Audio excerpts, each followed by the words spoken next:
कोल्हापूर सांगलीला पुराचा धोका, पंचगंगा आणि कृष्णेच्या पाणी पातळीत वाढ, नागरिकांचं सुरक्षित ठिकाणी स्थलांतर.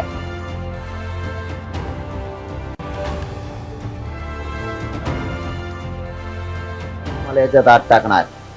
आत कोणते कैदी आहेत त्यांच्या हाताने मला आत सुद्धा मारायची अशी रात्रीची आलेली माहिती मारायची.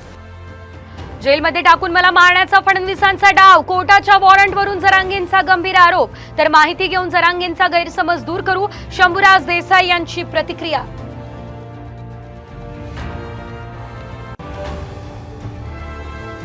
सरकारच्या मागणीनंतर 13 ऑगस्ट पर्यंत जरांगेंचं उपोषण स्थगित, महिलांच्या हस्ते उपोषण सोडलं. अजित पवार यांना अडकवण्यासाठी अनिल देशमुखांवर होता दबाव, वन्निस संस्थापक श्याम मानव यांचा गंभीर आरोप. दादांना अडकवण्यासाठी देशमुखांना ॲफिडेव्हिट कुणी दिली याची ही चर्चा.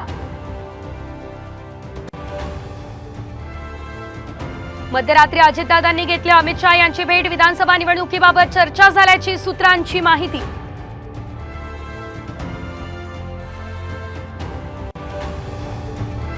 अजित पवार यांची गरज असल्याने टीका टाळा, भाजप नेत्यांची संघाच्या पदाधिकाऱ्यांना विनंती, साम टीव्हीला सूत्रांची माहिती.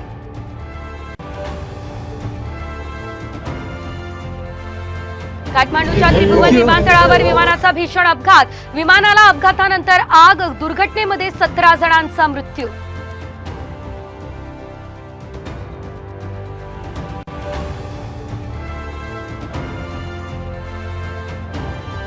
सोन्याच्या दरात सलग दुसऱ्या दिवशी घसरण, मुंबईमध्ये सोनं 3,000 स्वस्त. आजचे दर 69,000 तर चांदी 85,000.